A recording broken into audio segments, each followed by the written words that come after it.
marah-marah ke istri. Saya dengar istri saya bahkan nangis. Pas saya ketemu dengan penyidik, istri saya dalam kondisi menangis karena ceritanya dibawa, dibentak-bentak, dimarah-marah sama penyidik. Oke, jadi kejanggalannya apa lagi yang kamu alami? Sebutin aja, biar banyak tuh sebutin satu-satu. Saya sabar menunggu. Balik ke yang tadi, jadi kejanggalannya itu banyak. Kami juga sudah sampaikan, baik itu secara langsung, lisan melalui PH juga, ataupun di pembelaan saya, di pledoi saya juga membuat pembelaan pribadi di samping PH. Saya membuat pembelaan pribadi itu sekitar 21 halaman. Di situ saya jabarkan semua termasuk kejanggalan-kejanggalan, Bang.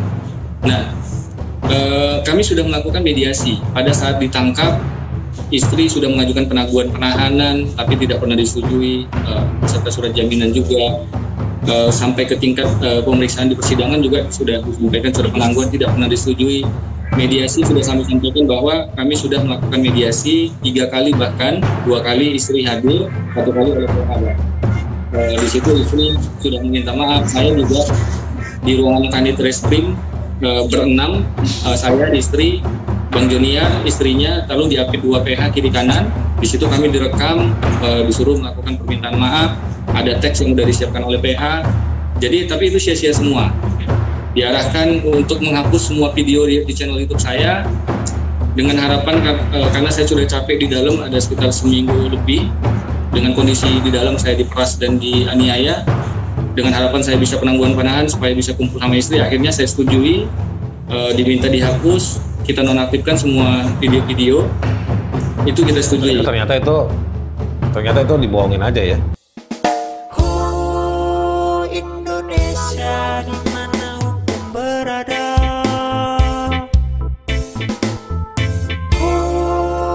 Indonesia sedang darurat hukum keadilan. Oke teman-teman, kembali ke poin yang akan saya sampaikan, yaitu kasus ini bermula dari saksi pelapor atau oknum pelapor ini yang tidak suka atau merasa nama baiknya dicemarkan karena disebut, kalau kita baca di Kompas TV, keduanya dianggap menyebar hoax karena korban merasa tidak pernah menunggak pajak. Berarti artinya di sini korban merasa tidak senang karena disebutkan menunggak. Ada kata-kata menunggak pajak terhadap mobil yang dia pakai. Kita juga bisa lihat di beberapa channel YouTube yang menayangkan wawancara dengan pihak si pelapor, bahwa dia menyatakan dia merasa malu, keluarganya merasa malu, merasa nama baiknya dicemarkan karena mobil yang dia pakai dikatakan menunggak. Di sini juga disebutkan dalam video tersebut mereka mengatakan nunggak pajak sebesar 3,7 juta. Faktanya di dalam video saya tidak pernah ikut mengatakan nunggak terhadap mobil tersebut. Lebih lanjut dijelaskan Martuasa, ini di sumbernya sumber Indozone ya. Korban yang keberatan dengan pernyataan tersebut langsung melaporkan keduanya ke polisi. Sebab ujar dia, korban merasa selalu rutin untuk membayar pajak kendaraan. Korban secara pribadi merasa keberatan karena dikatakan menunggak pajak. Padahal korban rutin membayar pajak tepat waktu, tidak seperti yang disampaikan dalam video YouTube tersebut. Ini juga perlu dipertanyakan karena di dalam video sebelumnya saya sudah tunjukkan bukti bahwa kata-kata yang mengaku korban ini mengatakan rutin membayar pajak tepat waktu ini tidak benar, karena faktanya dari tahun 2017 sampai 2019 pembayaran pajak terhadap mobil tersebut dilakukan setelah jatuh tempo bahkan 19 hari. Ya. Jadi di sini juga di POI.id, pelapor bernama Johansen Ginting yang berstatus polisi merasa keberatan dengan video yang diunggah di akun YouTube Jonier News Pekan. Dalam video itu, 2 YouTuber menyebutkan kendaraan milik Johansen Ginting dengan nomor polisi BK 1212JG menunggak pajak. Milik Johansen Ginting ini juga kami sudah pertanyakan di persidangan karena jelas-jelas terlihat di STNK bahwa mobil tersebut bukan atas nama si pelapor, tapi atas nama anaknya. Dan saksi ahli pidana juga berpendapat bahwa kepemilikan itu berdasarkan STNK dan BPKB. Ya, Lalu selanjutnya di berita ini disebutkan, padahal korban rutin membayar pajak tepat waktu, tidak seperti yang disampaikan terlapor dalam video tersebut.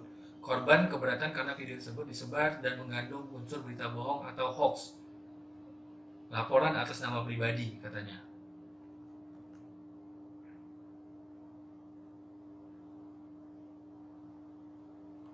Ya, jadi berulang kali di waspada juga disebutkan di sini.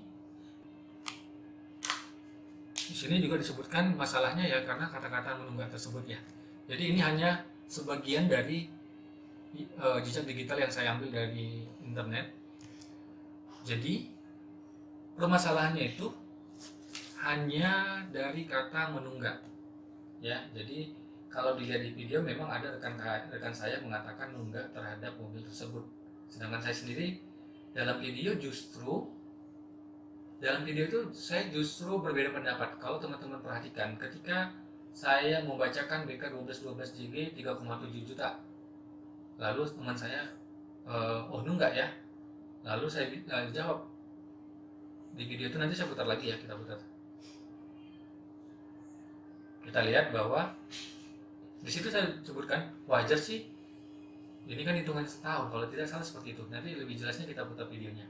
Jadi seharusnya, sayangnya PH saya tidak menanyakan ini ke saksi ahli bahasa. Seharusnya statement saya ini ditanyakan ke saksi ahli bahasa. Pada saat saya mengatakan, setelah rekan saya mengatakan enggak, saya katakan wajar sih, seharusnya ini kan memang pajak setahun. Harusnya maksud dari perkataan ini ditanyakan ke saksi ahli bahasa. Karena menurut saya pada saat itu memang tidak, menurut saya pembayaran belum habis masa pembayarannya, karena di situ kan memang terlihat pajaknya 3,9 juta. Saya ingat mobil saya pajaknya sekitar 3,6. Mobil tersebut masuk kategori SUV ya, sedangkan mobil saya 3,6 itu masih bukan SUV. Menurut saya itu masih 1 tahun. Jadi karena itu saya tidak mengatakan menunggak atau apapun. Karena itu seharusnya ini ditanyakan ke saksi ahli bahasa. Di situ terjadi perbedaan pendapat antara saya dengan rekan saya. Rekan saya mengatakan enggak, saya tidak mengatakan enggak, bahkan berbeda pendapat. Tapi justru di BAP saya dituduhkan mengatakan menunggak.